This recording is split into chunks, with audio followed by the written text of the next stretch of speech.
Listeners, we will get to introductions, but before we do that, Ron, I want to ask you, tell us something that you believe about industrial real estate that might surprise us. Well, I think that the base case for industrial, the bullish outlook is actually lower than the ceiling it could be. And stick with me on this because the adaptability of these empty boxes absolutely has the biggest value into the future for infill properties. We've seen how office can't be easily adapted to multifamily, which there's tons of demand, but industrial could. And I think buying as much as industrial as you can is only going to be a godsend. Listeners, welcome to the Source of Commercial Real Estate, where we talk to the experts in non residential commercial real estate so you can grow your business and use real estate to live the life that you want. I'm your host, Jonathan Hayek. I'm a former public school teacher who found financial freedom through residential real estate investing, and now I invest in larger commercial properties, particularly small industrial. Today, I have the privilege of talking with Ron Rohde. Ron is a seasoned real estate attorney specializing in investment acquisitions, dispositions, and triple net leasing. And what distinguishes Ron is his unique role as both a legal expert and a successful industrial investor. He's represented over $1 billion in real estate transactions across diverse property classes, including multifamily, industrial, and retail.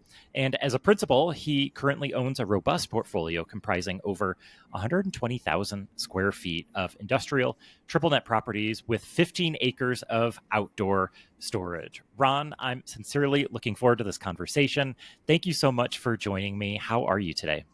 Fantastic. I'm living the dream every day, so I can't complain.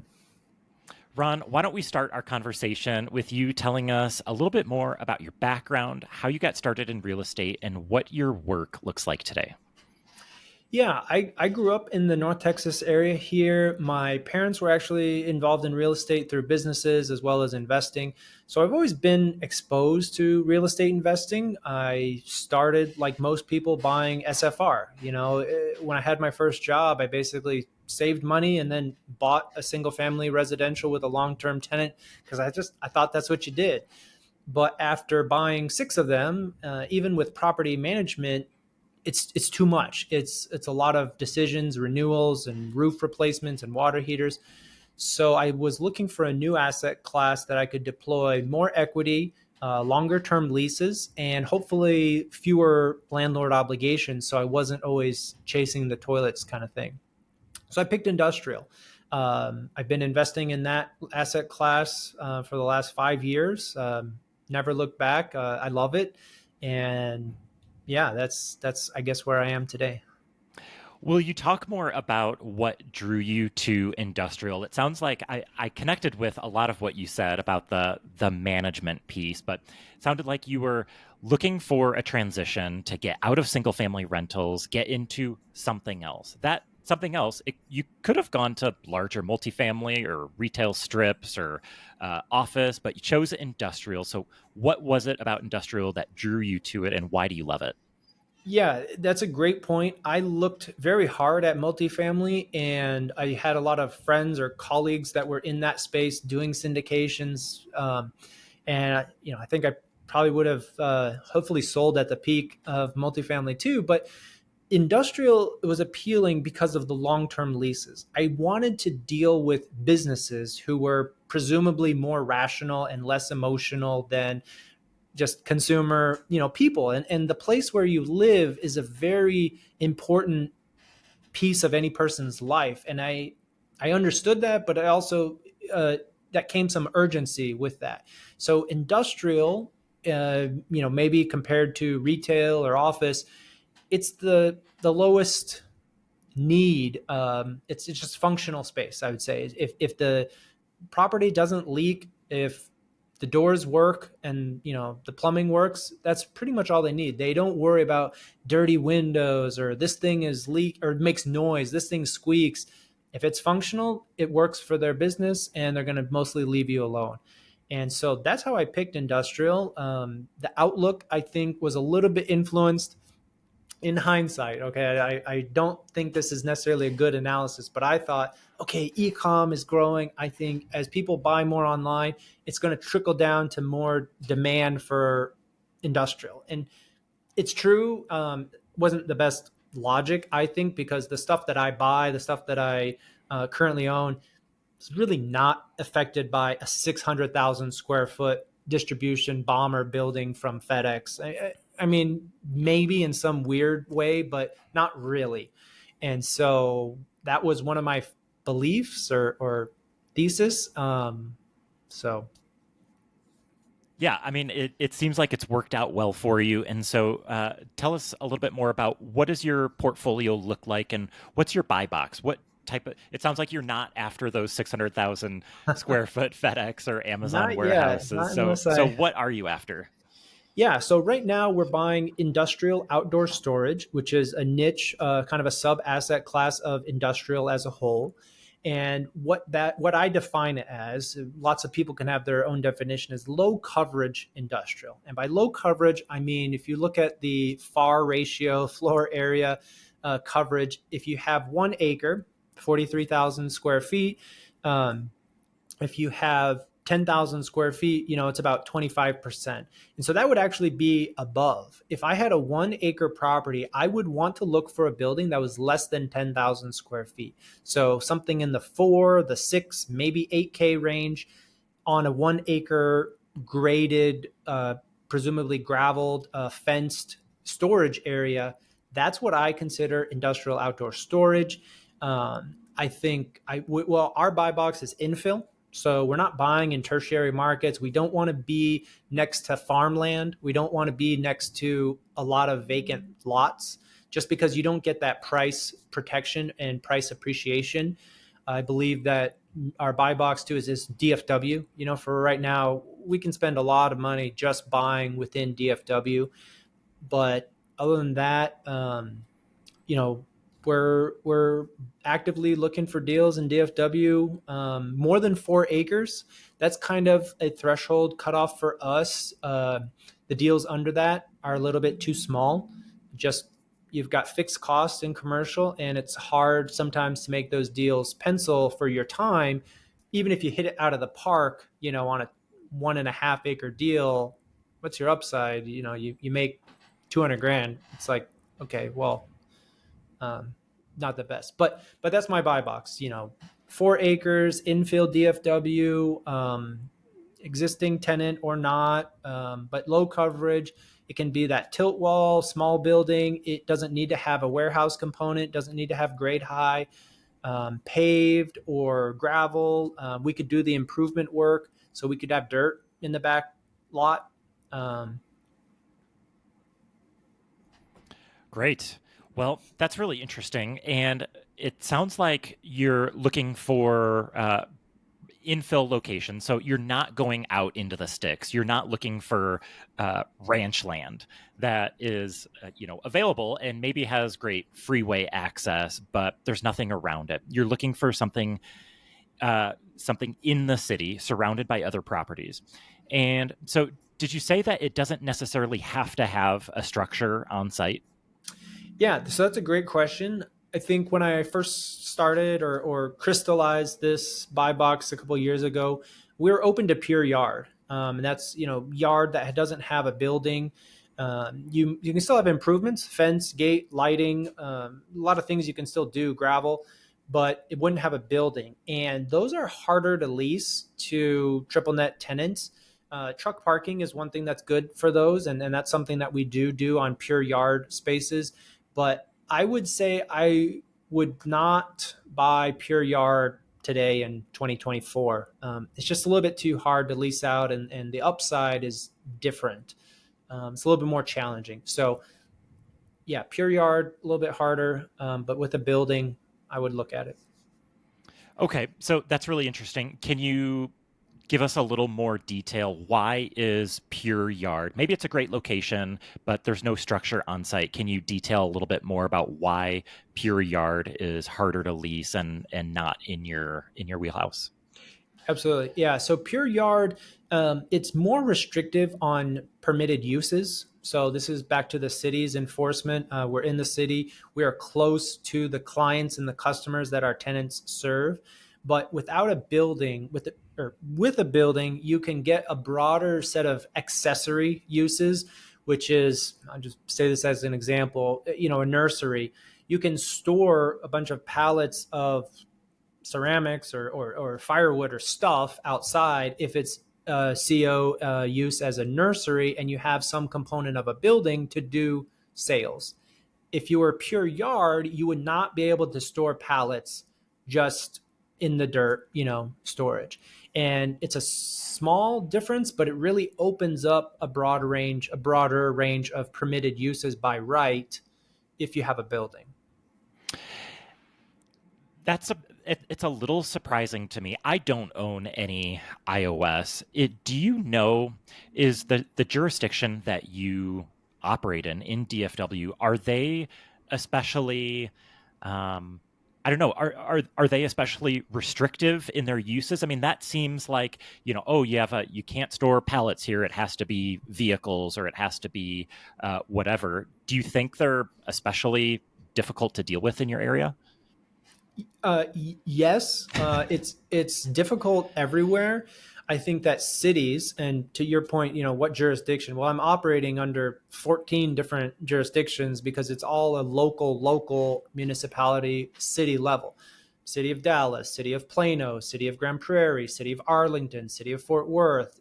These are all the different ordinances that regulate permitted uses. And while they are similar, they're not identical, and the way that the planning and zoning and the city views certain uses is different, because there are absolutely certain uses that cities are hostile towards, and they will flat out tell you, like, you are never going to operate a tire recycling facility in our city, even if it says you can. They were like, we absolutely do not like that. We don't want that use here. We will fight you tooth and nail forever. And that scares a lot of people. You can't fight City Hall. And so if I came back and said, well, could I buy it and could I do a aluminum metal scrapyard? And they say yes, right? And it's a subtle difference. And I'll admit, I don't fully understand the extent of their motivation. It's probably political and solely related to perceptions that the people living there say, we don't want tires because of the rubber particulates and asthma and all. And I understand there's environmental concerns, but they'll say, oh, where metal is okay because we don't see a tire pile, even though it's releasing the exact same rubber particulates. It's like, oh, but no tire pile. Oh, then you're fine. And so that's what we're dealing with, which can be frustrating because you have, on one hand, the clear set of permitted uses, and then you have what the city will kind of allow. And you have to be careful, I guess, on choosing your battles. Ron, you've got a great YouTube channel that really spans the continuum of all things industrial real estate. You've got some interviews on there. You do some property tours and some deep dives, and also just kind of some solo narrative. This is how you do this thing in industrial real estate. You had a really interesting video that I watched recently about your first deal, and you were doing a tour of looked like maybe some friends or some people interested in industrial real estate, and you were kind of going through this property and what you bought it for and what its use is and about all the tenants. Will you kind of go through that first industrial deal? And it made me, as you were talking about all these different permitted uses and what the city is able to do in terms of dictating permitted use, because you had a little anecdote in this first deal about something funny that the city did. But will you start out by just kind of going through that first industrial deal and what you liked about it and what you did with it?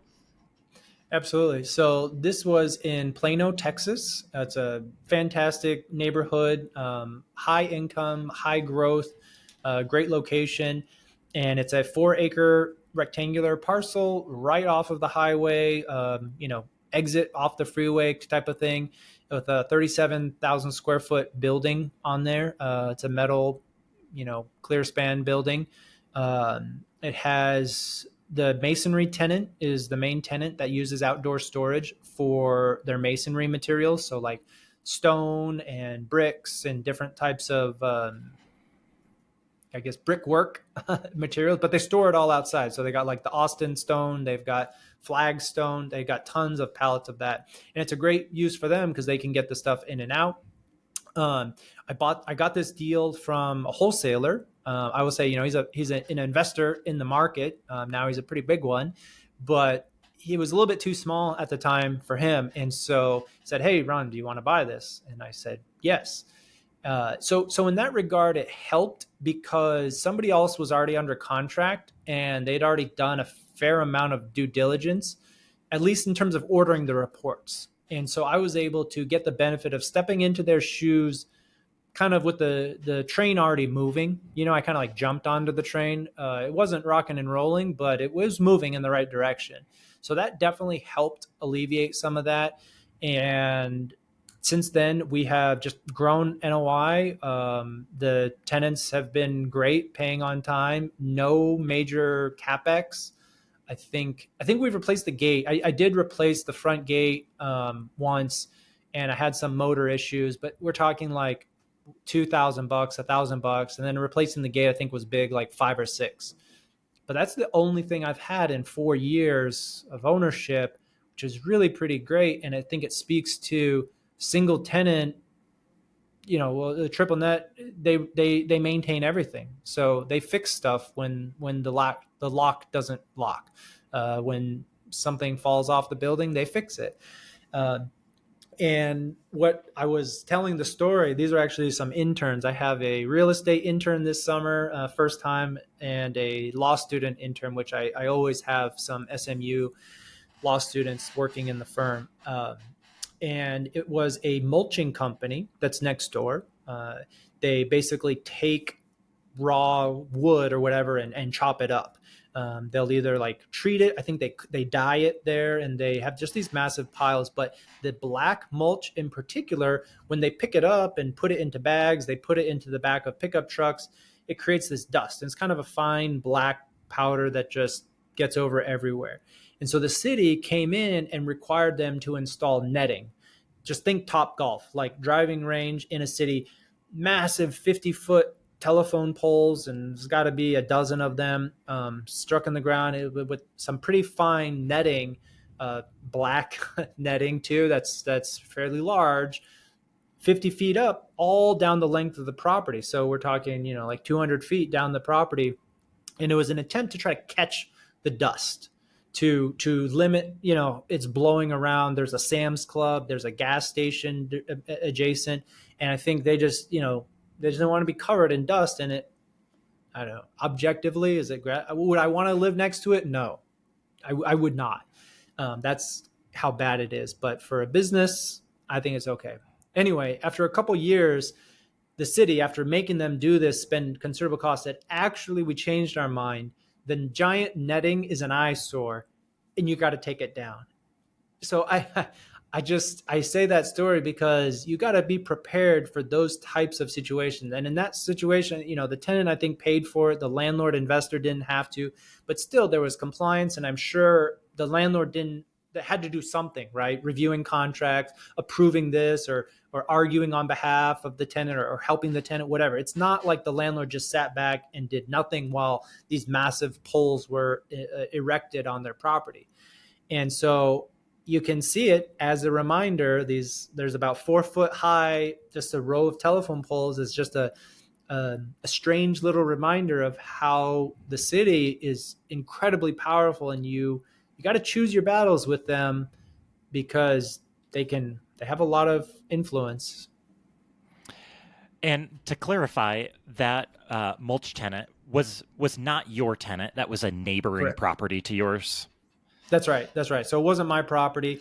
I heard about this from the landlord and talking to the people on site, because I think, again, and this is just a comment, in industrial, the tenants, I feel like, stay longer, and there's a lot of cross chatter, cross pollination across different industries. There's just, I won't say they're buddies, but they're more cooperative, and maybe retail is like that too.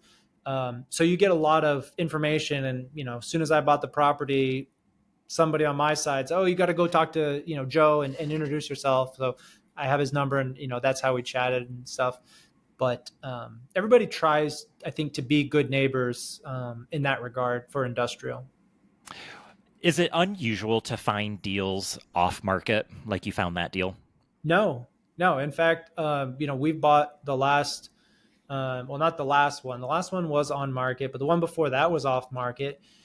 And I think you just have to figure out a combination that works of a little bit of cold calling. Luckily I have a partner that loves that stuff more.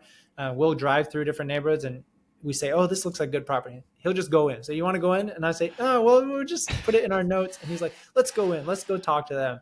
And he's kind of fearless to just walk into the office. We go into the president, whoever's in charge of real estate. And so I think if you're that kind of person, or if you have a partner who is, it's a great way to get deal flow and to at least talk to sellers and say, "This is what we would offer you. Are you interested?" "Okay, no. What would you be interested in?" And suddenly you have this parameters, you have a bounds of this property. This is what the seller would sell for, and this is what you're kind of willing to offer. And they may be closer than you think, which is my whole point of price discovery. But yeah, off market and on market, you've got to just find a way to get deal flow. So this first deal um, was a single tenant property. Yeah, it's a little confusing. I kind of talk about it in the video. It's single tenant. This is the masonry. They occupy the most. They're economically the biggest, most important tenant. But then there's these little storage that we have, like truck parking, RV parking, and other little. They're almost just like flex contractor garages. So those are on month-to-month leases that I manage. Will you talk a little bit more about this? Because I think it's a creative use for, for industrial space. And so you've got one major tenant that takes up, I don't know, maybe 80% of the property. But then you have, it sounds like maybe a separate structure or something that the tenant isn't leasing. They don't need it, but you have it there. And so there's this opportunity. And you strike me as someone who's a little bit scrappy and who's going to kind of like piece stuff together and figure stuff out. And so will you talk more about kind of that separate area of the property and how you divided it up and found tenants for it? Yeah, I think everything you're saying is true, and it's kind of this concept of maximum utility from the space. And if you start looking at more properties, and you can do this just with Google Earth, do this with the satellite view, because if I see a single tenant property, let's say it's 3 acres of yard, and I check the Google images and Street View, and it doesn't look like they're parking a bunch of trucks in the full yard. Like, 3 acres is pretty big. You'd be parking 100 cars in there or something. And if they're only using half, I would say that maybe that's underutilized. And if I see, and again, this is just all from the comfort of my home, I do this on my phone actually. If there's a separate entrance. So like on these types of properties, they may have two driveways, one on either side of the building in the middle, and then yard in the back. So if you can imagine my square and the road is down here, the main access, two driveways down either side. And then this tenant is a single tenant leasing the whole space. There is probably an opportunity, at least it's worth a discussion, to go put it under contract at probably an aggressive cap rate for that NOI, but having your PSA that you're allowed to talk to the tenant about modifying their lease, and you say, "Hey, just want to introduce myself. Like, I'm thinking about buying this. Blah blah blah." It doesn't seem like you're using that. Would you like to reduce your overall obligations? Every single tenant today is going to say, "Yes, I would be interested." Like, what's the catch? And you say, "Well, you'd have to maybe extend your lease, so add another 5 years, or maybe just increase your rate but decrease your leasable rentable square footage, and give me back 1.5 acres including a strip of access." And the tenant says, "Okay, I could save $3,000 a month if I do this. That's something. And you as an investor, you calculate that you could charge 6,000 a month triple net for that back parcel because it has separate access, because the tenant's not using it. That's exactly the kind of creative solutions that this property could be listed on market at a 6 cap, but you could find a way to make the deal work. And you can do it from home, right? This doesn't require, I think, going out to the site. This doesn't require looking at a survey or doing any of this. You just look at Google aerials, look at a satellite view, try to look at a couple other dates, and see if they're using it. Because outdoor storage has that benefit, right? There's no roof. If I was looking at a 200,000 square foot warehouse, I couldn't tell if the tenant was necessarily occupying. Although there are tricks for dock loading because you can count the number of trailers. And if trailers are not pulling up to all of the dock height, they're probably being underutilized. I say probably, but it's a good proxy. On the flip side, if you see every single dock well is filled and there's trailers waiting, that guy's using all of his space. He's probably looking to expand, actually. Um, so you can kind of get extreme answers or at least eliminate some choices. But outdoor storage is even better because you have a clear shot. You can see what are they putting out there? How are they parking? What's the spacing? Is it really lax? They might be using half of it, but if they tightened up the parking, they could probably squeeze into a corner and you could knock off a lot of rent for them. And again, I think it takes some risk to do that. I wouldn't necessarily want to close giving the tenant a rent reduction, but if I could use the rest of my due diligence to sign a lease for a new tenant, then I would absolutely close. Because we go from under a contract at a, call it, 6.25 cap, 6.25, and then we're closing at an 8. Now we're talking, now there's enough spread there. It reminds me of a strategy in the retail world that they call a blend and extend. And so it's kind of a variation of that, of getting maybe a longer lease term, lowering the rent a little bit, but ultimately you benefit because you're raising the NOI by bringing in another tenant. So I love the strategy, love the scrappiness and the creativity. Probably takes a pretty unique property to be able to pull that off.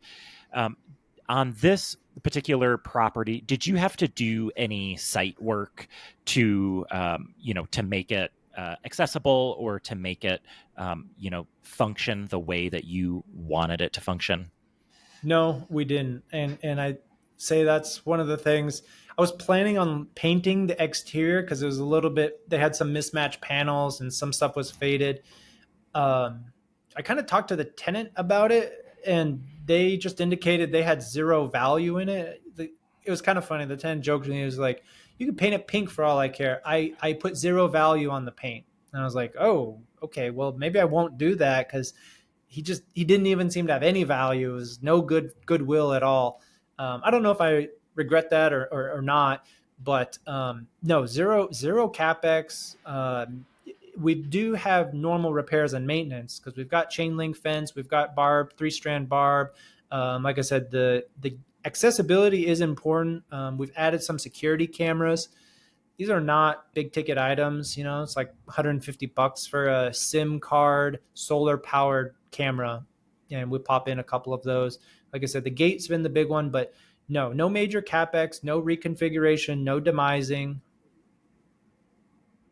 Yeah, sounds great. It sounds like a great first deal. I want to talk about maybe some of the other properties in your portfolio. I've heard you on other podcasts and YouTube channels before. And do you have a property that's just dedicated to truck parking? Yes, I have a couple. Okay, can we talk about that? Sure. All right. So I love truck parking. Yeah. Yeah, no, please go into what you like about truck parking and give us the details on that strategy.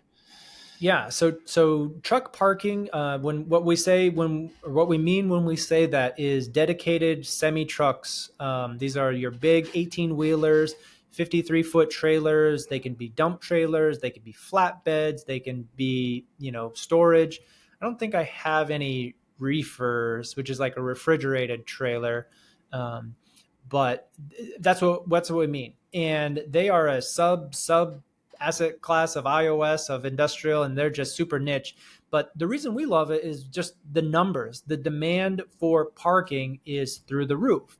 Now, the last couple years have had great boom times where the trucks are always on the road. And I think I'm talking to companies who have 40 trucks, and I say, how much parking do you need? And they say 10.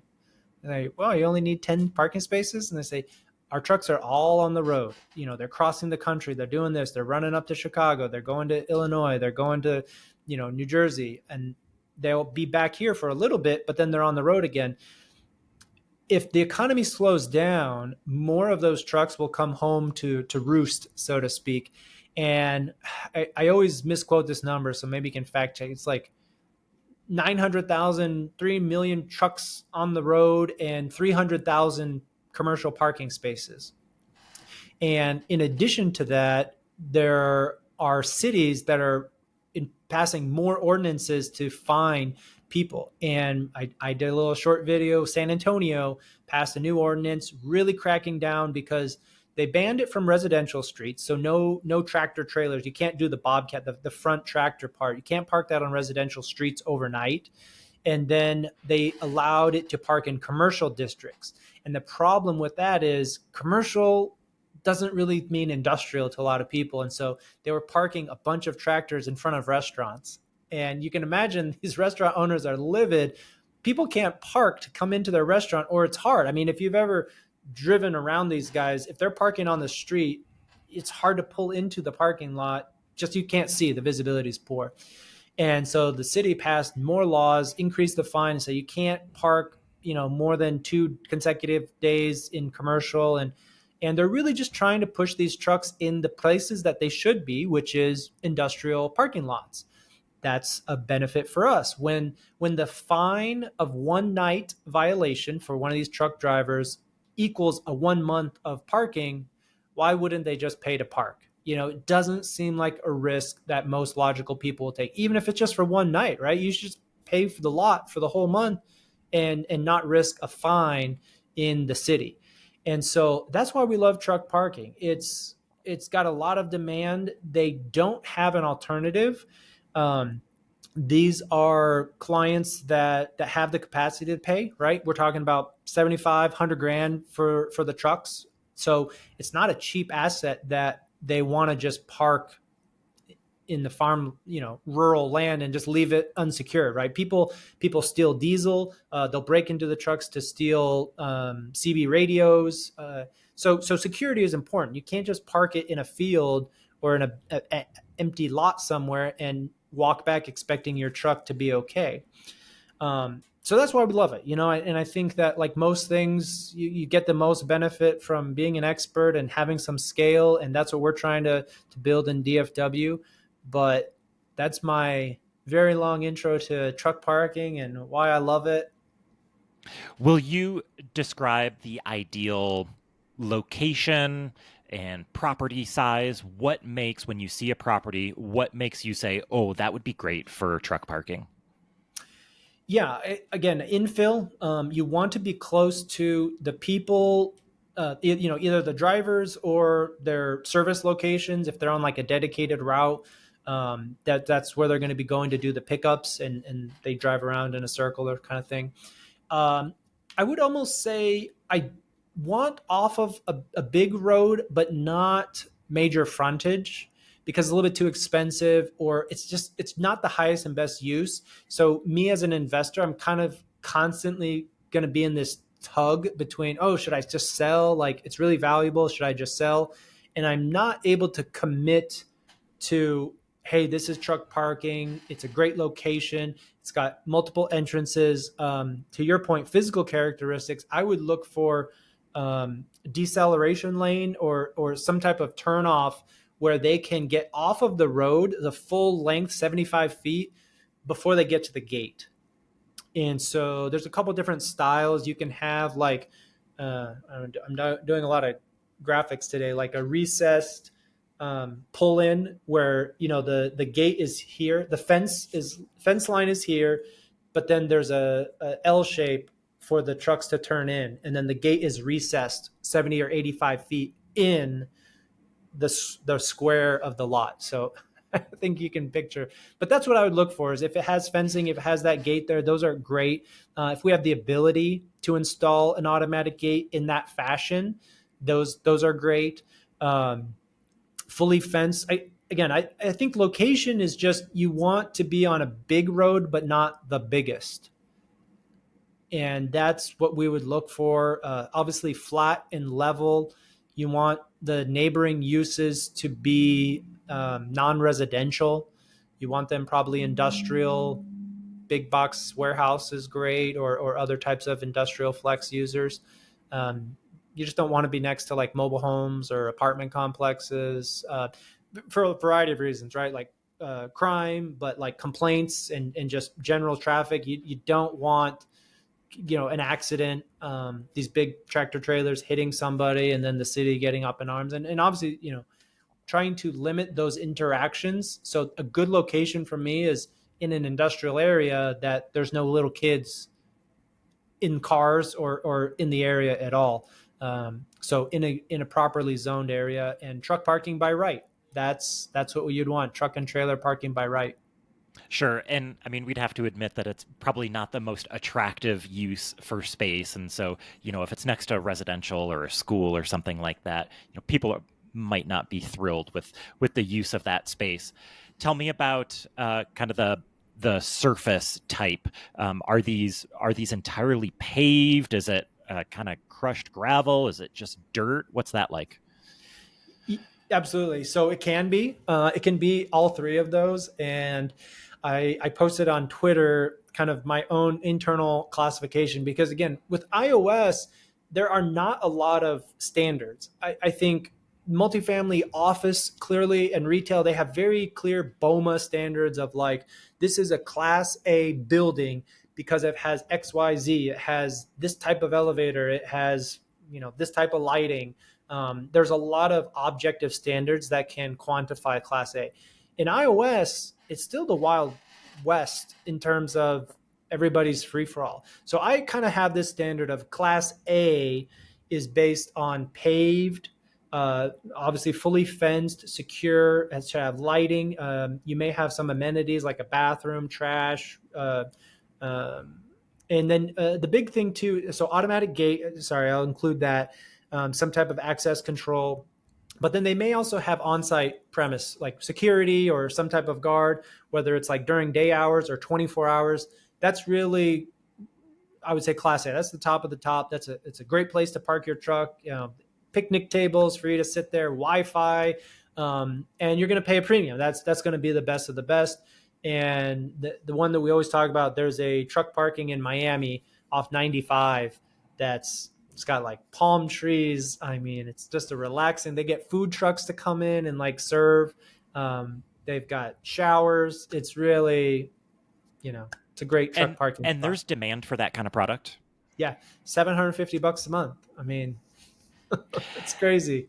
And for some of your properties, or for what you're identifying, how many trucks would you want to fit on a single property to make it worth your while? Yeah, that's where I think that 4 acres kind of comes in. If you want to fit 20 to 30, I did an interview with this guy, Rig Hut, Jake Gusso, and he's funny because we always joke about it. The investors always try to jack up the number, right? We want to pack them in like sardines. And he's saying, don't do that. You'll get a better customer experience if the parking space is a little bit wider and the guys don't have a heart attack, a seizure every time they're trying to back in. But it's really almost a science because with the trucks being standardized, you can calculate the width of the parking space based on the width of the drive aisle. So more graphics today. When the truck's coming along, when they pull up and then they back into the space, if they have more room to straighten out, they can fit into narrower spots. Okay, so the math.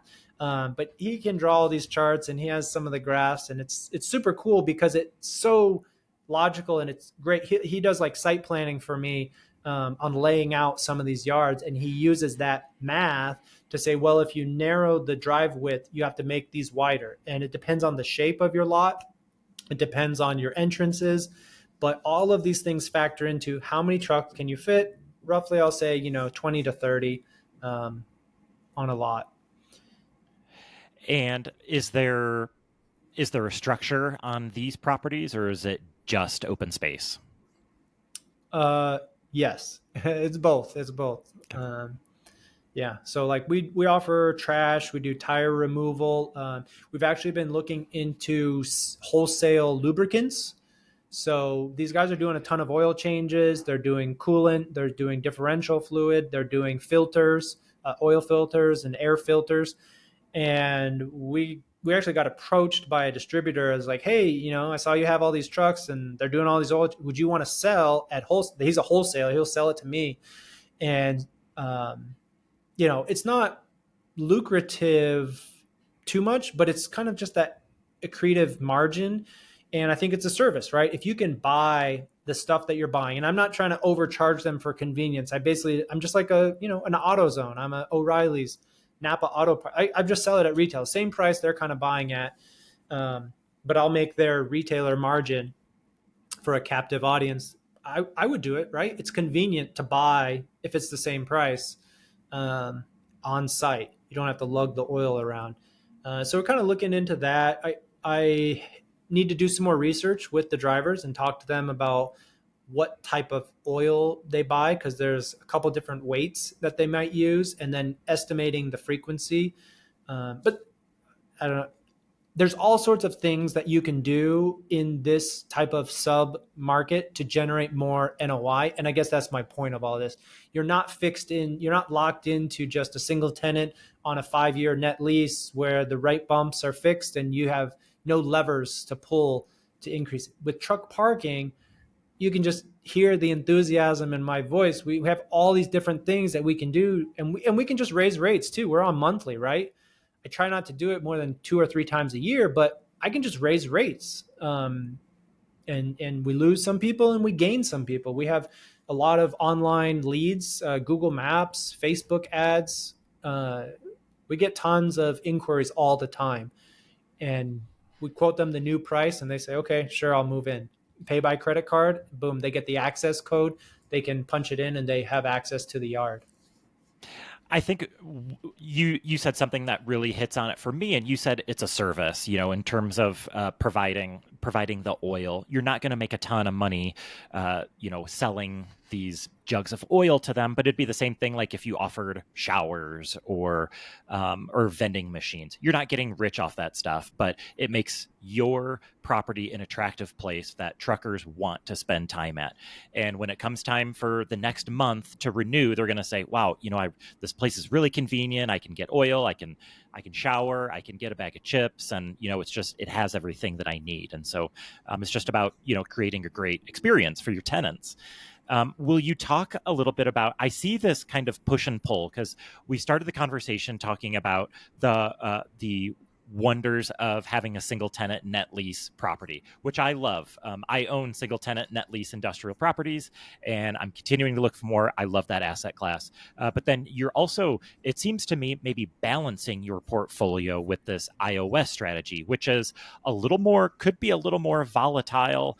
You're on month to month leases. These are not guaranteed net leases. And so will you talk about sort of your strategy of your portfolio, having some of these net lease deals, but also some of this iOS month to month truck parking? Yeah, and I do want to back up. I'm much more like your camp because even the iOS is net leased. I only have the month to month risk on managed truck parking, but I still have net leased truck parking, and most of the iOS is net leased to a single tenant, building plus yard. So yes, I do think it's a little bit of a balance. I'm open to acquiring more of the managed work. I'm okay with that, but I would say I'm first and foremost a real estate investor. So I want to buy good dirt that's going to appreciate, and I'll do the managed truck parking as a covered land play. But yeah, the goal for me is to scale the less intensive management side of the puzzle, but we're capable of doing this managed stuff. And I would say it's fun, but it's interesting, and so I don't hate it. If that makes sense. It's maybe akin to self storage, and you have a little office that you start selling moving supplies, and you sell packing tape, and you sell this. I know you have your brother has a moving company, and you rent a trailer, from your self storage. Do you need to do that? No, but if you want to spend a little bit of time, you can make more money. Um, As we wrap up our truck parking discussion, I want to ask you about kind of the lowest hanging fruit for truck parking. And maybe that wasn't a good way of saying it, but the bare minimum of someone hears this and is like, wow, I could just get semis to park in this vacant lot and I can charge them however much a month. Will you talk about sort of the bare necessities, like this property would have to have XYZ, whether it's fencing, lighting, security cameras, no piles of mud when it rains, stuff like that. What is the bare minimum that you'd have to do to get by with truck parking? Yeah, bare minimum is probably improved surface and a fence, but not necessarily a gate. Or maybe you could just do a manual gate. When I reference gates, they're motorized, right? So they have automatic controls. Because I've got a huge, it's like a 32 foot gate. It takes a while to open up, but if you had to do that manually, it's quite heavy. Bare minimum still is dirt. We didn't kind of finish the classes of iOS or classes of truck parking, but Class C, I see yards being advertised for $100 a month. You park on dirt, which turns to mud, and if you park your truck in your spot and it has a huge mud puddle, you get out of the truck. Like, you know what I'm saying? You don't have a choice but to get muddy, and that I just can't imagine. It's an awful feeling. Um, but there are yards that do that, and they're not fenced. They're charging $100 a month. There's usually trash because people don't care. They just kind of drop it, and there's trash blowing around. There's no fence. Um, that's the bare minimum. I don't like it. I wouldn't recommend it, but maybe your ROI is the highest to be a slum truck parking. But again, you're going to be dealing with constant complaints of crime, of theft, of somebody backed into my truck. I had this people hit mirrors consistently, not a lot, but it happens. And then there's disagreements, and people don't like each other, and they say you're rude, and they say you're rude, and I got to hear about some of it if it's bad. So that's probably the bare minimum. I don't recommend it if you have the ability to go to a gravel, which is segue to Class B, which I consider fully fenced, a gate. Maybe it's manual. You have just a padlock on it. But some type of improved surface. Maybe don't have good lighting. You have some lights at the entrance, but that's it. But the gravel really gets you out of the mud, out of that bottom tier, and you're going to get people to pay 150 a month for gravel, and they're going to keep their space a little bit neat. They're going to, have a tiny bit of pride in the space, but you're not going to maybe have trash services. You don't have security cameras, but it should be a well kept yard that is gravel, and that would be the Class B. Costs. I think it just really depends on your market. I would recommend doing a Facebook ad where you can just post, for sale truck parking, see who contacts you. You could do a paid ad too for like 30 or $50. Get people to a landing page and say, how soon, do you need truck parking, and how much do you expect to pay for gravel? And if they're all saying $80, $80, $75, or I'm paying 100, I want to pay 110 for gravel. I wouldn't underwrite 150 per se if that's the response I get. But most drivers, I think, want more options. They want more parking options. So the take rate is pretty good on those, because they're like, oh, new parking. Oh, new parking's coming. Let me get on their list. Let me get an email. Let me get a phone number. So you could do that to validate your pricing and back into how much you can pay for the lot, to just calculate NOI and profit. Yeah, really interesting stuff, and finally numbers. I mean, you hit on kind of the low level numbers. You talked about the truck parking in Miami that goes up to $750 a month. That's palm tree lined. Uh, talk about kind of what should people expect to charge if they want to do just kind of back of the napkin underwriting on a potential property. What's a reasonable rate for truck parking? Yeah, I mean, that's a great question. I really can't answer it because it's market specific. I do think you can do a little bit of research, go into Google Maps, literally type in truck parking near me, and pull up those 8 lists and call every single one of them, or go on their website and find out how much other people are parking in your market, because that's way more accurate than me saying any number. I'm going to say a number between $100 and $400 a month. It's not applicable to whoever's listening. It's not. I think you have to go to Google Maps, type in truck parking, make sure it's monthly, make sure it's month to month, month to month, 75-foot space, figure out what the amenities are, make a spreadsheet, make a list, because if you can gather data points, that is your market pricing. Pick the median or slightly below the median for underwriting your property, and you'll be conservative. And also too, if you do truck parking near me and there's no results, that also tells you something, that maybe there's not enough demand for yards. But you can also drive around too. If you do that and you say, "But I see all these semis," depending on how, drive around, go literally walk up to that property and be like, "Hey, are these truck parking?" And make up some story. "Oh, my buddy has a truck. I don't know. He's asking me. He needs some place to park his truck. I don't know, just one trailer, one tractor trailer. How much is it? Do you guys have vacancy?" And they'll tell you, I think. But that's the market research you need to do. You can't listen to me tell you a number. It'll be in that range unless you're in New York, New Jersey. North New Jersey's probably up there. Again, when I talked to Jake too, he said the one market that he would recommend is Minnesota, in a very weird demand versus supply confliction. They have some of the highest rates for truck parking because there's no supply. And it's not a function of the high cost of living or the high land costs. It's just a weird supply demand, because he has nationwide data. But Yeah, sounds like a good person to know. And yeah, your answer makes a ton of sense. That would be the same thing like if I asked a multifamily person, how much does a 2-bedroom rent for? It's like, well, it depends, and depends on the location and the amenities. So your answer makes a ton of sense. Do market research, like most things in real estate. You just have to research it and find the answers for yourself. Ron, this has been an awesome conversation. I really enjoyed talking to you about your industrial strategy and your iOS strategy, truck parking. Was there anything that we didn't talk about today that you want to make sure the listeners hear? no, I think that's it. You know, get take action.